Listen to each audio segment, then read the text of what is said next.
Mathéo Radio présente À haute voix la lecture intégrale des œuvres spirituelles majeures. Aujourd'hui, La Divine Comédie de Dante Alighieri.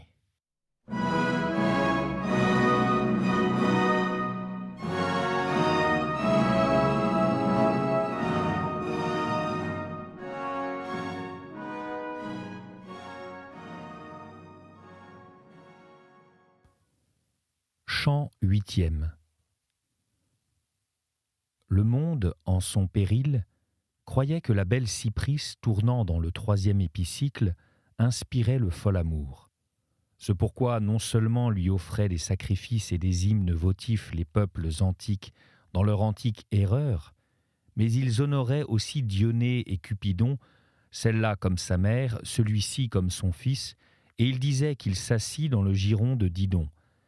Et de celle par qui je commence, ils tiraient le nom de l'étoile que, tantôt devant, tantôt derrière, avec amour regarde le soleil. Je ne m'aperçus point que j'y montais, mais me rendis certain d'y être madame, que je vis devenir plus belle. Et comme dans la flamme se voit une étincelle, et comme dans une voix se discerne une voix, lorsque l'une est fixe et que l'autre va et revient, je vis dans cette lumière d'autres lumières se mouvoir en rond, courant plus ou moins vite, selon, je crois, la mesure de leurs visions éternelles. D'une froide nuée, jamais ne descendirent, visibles ou non, des vents si rapides, qu'ils ne parussent empêchés et lents à qui eût vu ces divines lumières venir à nous, en quittant le cercle dont le mouvement commence dans les hauts séraphins. Et derrière ceux qui le plus en avant apparurent, résonnait Hosanna, tellement que jamais depuis je ne fus sans désir de l'entendre encore. Ensuite, un d'eux s'approcha plus de nous, et seul commença. Tous, nous sommes prêts à ce que tu disposes de nous à ton plaisir. Dans un même cercle, d'une même vitesse et d'une même soif, nous tournons avec les princes célestes à qui jadis tu as dit « esprits intelligents » qui mouvait le 3e ciel, et d'amour nous sommes si remplis que pour te plaire, un peu de repos ne nous sera pas moins doux. Après qu'avec respect mes yeux se furent élevés sur madame, et qu'elle les eut rendus certains de son consentement, ils se retournèrent vers la lumière qui avait tant promis, et « Dis, qui es-tu » fut ma voix empreinte de grande affection. Oh, combien la vis-je se dilater et resplendir plus par l'allégresse nouvelle qui, lorsque je parlais, accrut ses allégresses. Ainsi rayonnante, elle me dit « Le monde jadis m'eut un peu de temps, et si plus j'y étais demeuré, beaucoup de mal adviendra qui ne serait point advenu. À toi me sceller la joie, qui, rayonnant autour de moi, me cache comme l'animal enveloppé de sa soie. Beaucoup tu m'as aimé, et avec grande raison, car si en bas j'étais resté, je t'aurais de mon amour montré plus que les feuilles. Cette rive gauche que lave le Rhône, après s'être mêlée avec la Sorgue, m'attendait dans le temps pour son seigneur, et cette corne de l'Ausonie, où s'élèvent les villes de Bari, de Gaète, de Crotone, et d'où le Tronto et le Verdé vont se dégorger dans la mer. Déjà sur mon front brillait la couronne de cette terre que le Danube arrose après avoir abandonné les rives tudesques. Et la belle Trinacrie, qu'entre Pachino et Pelloro, au-dessus du golfe que tourmente principalement l'Eurus, obscurci non Tiphée mais le soufre qui se forme, aurait-elle aussi attendu ses rois, nés par moi de Charles et de Rodolphe, si une mauvaise seigneurie, qui toujours désespère les peuples sujets, n'eût pas poussé Palerme à crier « Meurs, meurs ». Et si mon frère avait cette prévoyance, il fuirait l'avide pauvreté de Catalogne afin de ne pas les offenser, car vraiment est-il besoin de pourvoir, par lui ou par d'autres, à ce que sa barque déjà chargée ne reçoive, je reprends encore, à ce que sa barque déjà chargée ne reçoive pas une nouvelle charge. Son avare nature, issue d'une généreuse, exigerait des ministres qui n'eussent point souci de remplir des coffres. La haute joie, mon Seigneur, qu'en moi verse ton parler, mais d'autant plus chère que là où tout bien commence et se termine, tu la sens, je crois, comme je la sens. Et cher encore m'est ce que tu me dis, parce que ton regard le découvre en Dieu. Tu m'as fait joyeux, fais aussi, puisqu'en doute m'ont mis tes paroles, qu'il me soit clair comment peut sortir d'une douce semence un fruit amer. Ainsi, moi à lui, et lui à moi, si je peux te montrer le vrai sur ce que tu me demandes, tu auras le visage comme tu as le dos. Le bien qui meut et rend heureux tout le royaume où tu montes, exerce sa providence par une vertu qu'il a mise en ses grands corps. Et non seulement les natures prévues sont dans l'intelligence parfaite de soi, mais elles y sont avec les conditions de leur existence, parce que tout ce que décoche cet arc est disposé pour atteindre une fin prédestinée, comme une flèche dirigée vers son but. Si cela n'était pas, le ciel que tu parcours produirait ses effets de telle sorte qu'il n'offrirait, au lieu d'art, que des ruines. Ce qui ne peut être si les intelligences qui meuvent ces étoiles ne sont défectives, et défective la première qui les a laissées imparfaites. Veux-tu que cette vérité te soit encore plus claire ? Et moi ? Non, car je vois qu'il est impossible que, dans ce qui est de besoin, la nature se fatigue. D'où lui de rechef. Or dis, ne serait-ce pas un mal pour l'homme sur la terre s'il n'était pas citoyen ? Oui, répondis-je, et ici de raison point ne demande. Et peut-il l'être si l'on y vit diversement pour divers offices ? Non, si bien vous enseigne votre maître. Par des déductions, il vint jusqu'ici, puis il ajouta « Donc, il faut que de vos actes les racines soient diverses, par quoi l'un naît Solon, un autre Xerxès, un autre Melchisédek, et un autre celui qui perdit son fils volant à travers les airs. La nature qui, dans son mouvement circulaire, empreint la cire mortelle, accomplit bien son œuvre, mais elle ne distingue point une maison d'une autre. De là il advient qu'Ésaü est par la semence séparé de Jacob, et que d'un père si vil vient Quirinius qu'on le fait descendre de Mars. La nature engendrée suivrait toujours une voie semblable à celle des générateurs s'il ne prévalait point la providence divine. Maintenant, ce qui était derrière toi est devant. Mais pour que tu saches qu'avec toi je me plais, d'un corollaire je veux t'emmanteler.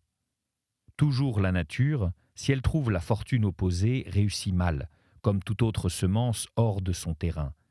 Et si en bas le monde observait le fondement que pose la nature et s'y conformait, bons seraient ses habitants. Mais vous mettez en religion tel qui naquit pour ceindre l'épée, et faites un roi de tel qui est propre à prêcher, d'où vos pas sont hors de la route.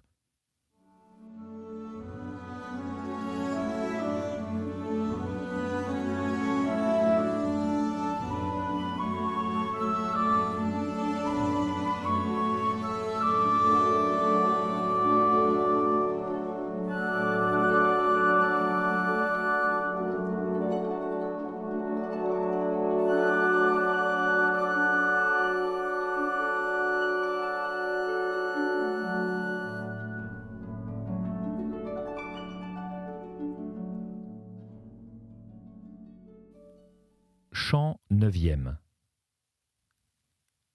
Après que ton Charles, belle Clémence, eut éclairci mes doutes, il me raconta les fourberies dont on userait contre ses descendants. Mais il dit « Tais-toi et laisse couler les ans, de sorte que rien ne puis dire, sinon que de justes pleurs suivront les torts à vous faits. » Déjà l'âme de cette lumière sainte s'était tournée vers le soleil, qui la remplit comme le bien qui suffit à tout remplir de soi.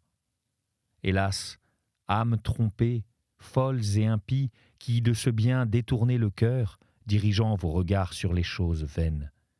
Voilà qu'une autre de ces splendeurs s'approcha de moi, montrant par l'éclat qui jaillissait d'elle son envie de me complaire. Les yeux de Béatrice, fixés sur moi comme auparavant, me rendirent certain de son cher assentiment à ce que je souhaitais. Ah, satisfaites promptement mon désir, heureux esprit, dis-je, et donnez-moi la preuve qu'en vous peut se réfléchir ce que je pense. Sur quoi, la lumière qui m'était encore inconnue, des profondeurs où auparavant elle chantait, vint comme on vient à qui du bien l'on se plaît à faire. Et cette partie de la perverse terre italique, située entre Rialto et les sources de... Je reprends. En cette partie de la perverse terre italique s'élève non très haut une colline d'où descendit jadis une flamèche qui grandement ravagea la contrée. D'une même racine, elle et moi nous naquîmes, on m'appelait Kunitza, et ici je resplendis parce que me vainquit la lumière de cette étoile. Mais joyeusement, je me pardonne la cause de mon sort, et point n'en est de regret, ce qui peut-être étonnera votre vulgaire. De cette brillante et sainte joie de notre ciel, qui est la plus près de moi, une grande renommée est demeurée, et avant qu'elle meure, cette 5e année se quintuplera. Vois si l'homme doit s'efforcer d'exceller afin qu'une autre vie succède à la première. À cela, ne pense guère la tourbe présente qu'enferme l'Adige et le Tagliamento, et si châtiée qu'elle soit, elle ne se repent pas encore. Mais bientôt il arrivera que près du marais, Padoue rougira l'eau qui baigne Vicence à cause de son peuple rebelle au devoir. Et là où le Silé et le Cagnano se rejoignent, telle seigneurie va la tête haute quand déjà sourdit la toile pour le prendre. De son pasteur impie, Feltre aussi pleurera le crime, si horrible que pour un pareil, nul jamais n'entra dans Malta. Large serait la cuve qui recevrait et fatigué qui pèserait once à once le sang ferraret, qui livrera ce prêtre courtois pour montrer mon zèle de parti. Et de tels dons seront conformes aux mœurs du pays. Là-haut sont des miroirs que vous appelez trônes, par lesquels à nos yeux resplendit Dieu qui juge. Ainsi, pour certains, doit être tenu ce que je dis. Lors, il se tut, et parut se tourner vers un autre dans le cœur, où il rentra comme il était auparavant. L'autre joie, qui était déjà connue, à la vue se fit aussi brillante qu'un fin rubis que frappe le soleil. Comme ici d'allégresse, riant devient le visage, ainsi là-haut resplendissant, mais en bas, l'ombre dehors s'assombrit, selon que l'âme est triste. Dieu voit tout, et ta vue plonge en lui, dis-je, esprit heureux, de sorte qu'aucune de ses volontés ne peut être obscure. Pourquoi donc ta voix, qui, toujours mêlée au chant de ces feux pieux, qui de six ailes se font une cellule, ravit le ciel, ne satisfait-elle pas mes désirs? Je n'attendrai point ta demande si je pénétrais en toi comme tu pénètres en moi. La plus grande vallée, commença-t-il alors, où s'épandent les eaux, hors cette mer qui entoure la terre, entre les rivages discordants contre le ciel, tant s'en va, qu'elle fait le méridien de ce qui auparavant était à l'horizon. De cette vallée je fus riverain, entre l'Ebre et la Magra, dont le cours borné sépare le Génovésan de la Toscane. Au même couchant presque, et au même levant sont situées Bougie et la ville d'où je fus, qui du sang des siens jadis attiédit son port. Foule que m'appelait ce peuple, à qui fut connu mon nom, et de moi ce ciel s'empreint comme je le fis de lui, car au déplaisir de Siché et de Créuse, plus que moi ne brûla la fille de Bélus, tant qu'au poil il convint, ni cette Rhodope que trompa Démophon, ni Alcide lorsque Iole fut entré dans son cœur. Ici, cependant, point se repentons, mais on se réjouit, non de la faute qui ne revient dans le souvenir, mais de la puissance qui disposa tout dans sa prévision. Ici, on admire l'art qu'illustre un si grand effet, et l'on discerne le bien en vue duquel le monde d'en haut régit celui d'en bas. Mais pour que pleinement satisfait soit tout désir né dans cette sphère, il faut qu'outre encore je procède. Tu veux savoir qui est dans cette lumière, laquelle, ici près de moi, scintille comme un rayon de soleil dans une eau limpide. Or, sache que de la paix y jouit Rahab, jointe à notre ordre, qui s'empreint d'elle dans son plus haut degré. Dans ce ciel, où l'ombre de votre monde a sa pointe, elle fut enlevée avant aucune des autres âmes pour qui triompha le Christ. Bien convenait-il qu'il la laissât dans quelque ciel comme une palme de la haute victoire qu'il remporta avec l'une et l'autre main, parce qu'elle favorisa la première gloire de Josué dans la terre sainte, dont le pape peu se souvient. Ta ville, plantée par celui qui le premier apostasia son créateur, et de qui l'envie s'étant propagée, produit et répand la fleur maudite, qui a fourvoyé les brebis et les agneaux, parce que du pasteur elle a fait un loup. Pour elle, l'Évangile et les grands docteurs sont abandonnés, et l'on n'étudie que les seuls décrétales, comme par leur marge on le voit. À cela s'appliquent les papes et les cardinaux, leurs pensées ne vont point à Nazareth, là vers où Gabriel déploya ses ailes. Mais le Vatican, et de Rome les autres lieux élus, qui ont été le cimetière de la milice qui suivit Pierre, seront bientôt délivrés de l'adultère.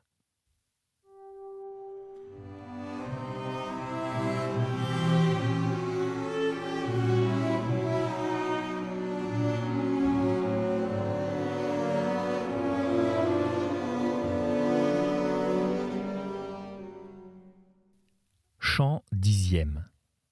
La première et ineffable puissance, regardant en son Fils avec l'amour, éternelle spiration de l'un et de l'autre, avec tant d'ordre créa, que tout ce qu'embrasse l'œil ou l'esprit, on ne saurait le contempler sans en jouir.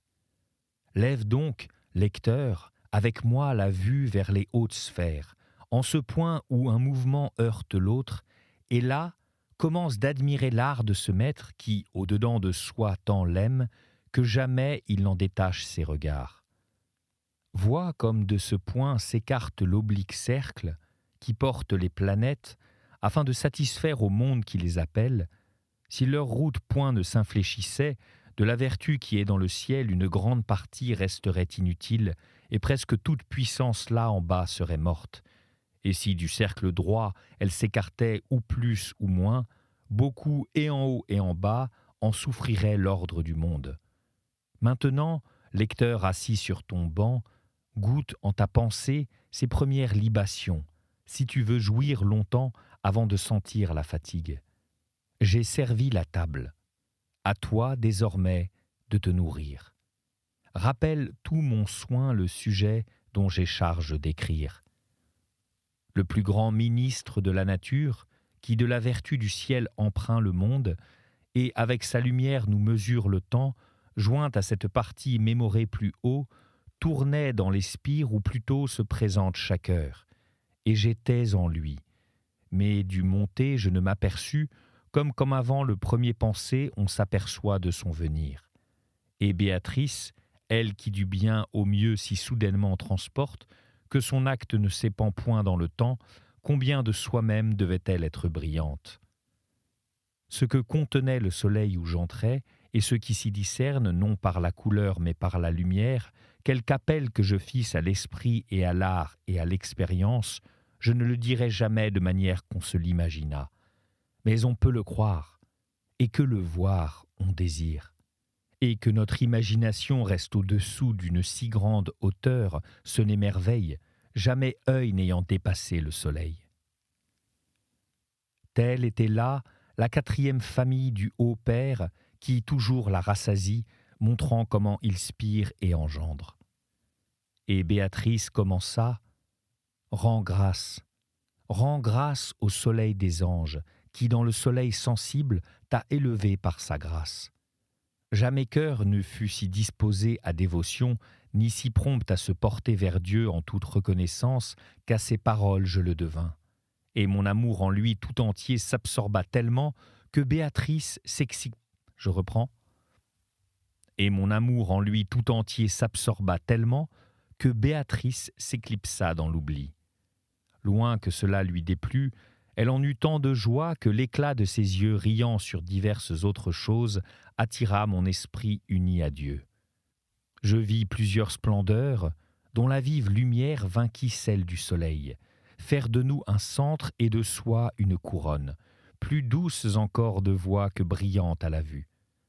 Ainsi voyons-nous quelquefois se ceindre la fille de Latone, quand l'air est si humide qu'il retient le fil dont est faite la ceinture.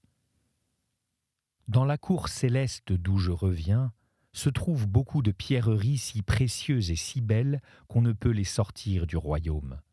Et le chant de ces lumières était de celle-là, qui pas assez ne s'en peine pour voler là-haut, attendent qu'un muet lui en donne des nouvelles. Lorsqu'ainsi, chantant, ces ardents soleils autour de nous eurent tourné 3 fois, comme des étoiles voisines d'un pôle fixe, ils me parurent tels que des dames, qui, suspendant leur danse, silencieuses s'arrêtent pour écouter, jusqu'à ce qu'elles aient accueilli les notes nouvelles. Et au-dedans de l'un d'eux, j'entendis commencer « Lorsque le rayon de la grâce, dont s'allume le véritable amour, et qui croît ensuite en aimant, multiplié en toi tant resplendit, qu'en haut il te guide par cette échelle que sans remonter nul ne descend, qui refuserait à ta soif le vin de sa fiole ne serait pas plus libre que ne l'est l'eau de ne point s'écouler dans la mer. Tu veux savoir de quelle plante se fleurit cette guirlande qui, ravie, entoure la belle dame à qui tu dois la force de monter au ciel. Je fus des agneaux du saint troupeau que Dominique, conduit par un chemin d'où bien l'on engraisse, si ne distrait point les choses vaines. Celui-ci, le plus près de moi, à droite, fut mon frère et mon maître. Il est, lui, Albert de Cologne, et moi, Thomas d'Aquin. Si tu veux connaître tous les autres, que ton regard suive ma parole, tournant au-dessus de cette heureuse couronne. Cette autre flamme rayonne de Gratien, qui fut dans l'un et l'autre droit d'un secours tel qu'on s'en réjouit en paradis. L'autre qui auprès orne notre cœur fut Pierre, qui, comme la pauvre veuve, offrit à la Sainte Église son trésor. La 5e lumière, la plus belle d'entre nous, émane d'un amour que tout le monde en bas est avide d'en savoir nouvelle. Dedans est le haut esprit où fut infuse une science si profonde que si le vrai est vrai, qui tant vit, point ne surgit un second. Auprès, distingue la lumière de ce flambeau qui, en bas dans la chair, vit le plus à fond la nature et le ministère angélique. Dans l'autre petite lumière resplendit ce défenseur des temps chrétiens dont le livre inspira Augustin. Or, si le regard de ton esprit de lumière en lumière nage derrière mes louanges, te reste encore la soif de la 8e. Par la vision de tout bien, dedans jouit l'âme sainte qui manifeste le monde fallacieux à qui bien l'écoute. Le corps dont elle fut chassée gît en bas dans le ciel d'Oro, et elle du martyre et de l'exil vint à cette paix. Vois plus loin flamboyer l'ardente haleine d'Isidore, de Bède et de Richard, qui fut dans ses contemplations plus qu'un homme. Celui-ci de qui ton regard revient à moi est la lumière d'un esprit auquel la mort parut tardive. C'est l'éternelle lumière de Sigier, qui, enseignant dans la rue aux foires, syllogisa des vérités odieuses. Ensuite, comme l'horloge, qui nous appelle à l'heure où l'épouse de Dieu se lève pour chanter les louanges matinales de l'époux qu'elle aime, tire et pousse l'une et l'autre partie, sonnant tin-tin d'un ton si doux que l'esprit bien disposé se dilate d'amour, ainsi vis-je la roue glorieuse se mouvoir et rendre voix à voix avec un accord et une douceur qui ne peuvent être connus que là où la joie se prolonge sans terme. C'était À haute voix, une émission de KTO Radio. Aujourd'hui, La Divine Comédie de Dante Alighieri. Lecture, Fitzgerald Berton. Captation et réalisation, Gustave Schlicht et Thibaut Dagalier. Une émission disponible en podcast sur ktoradio.com et sur l'application KTO Radio.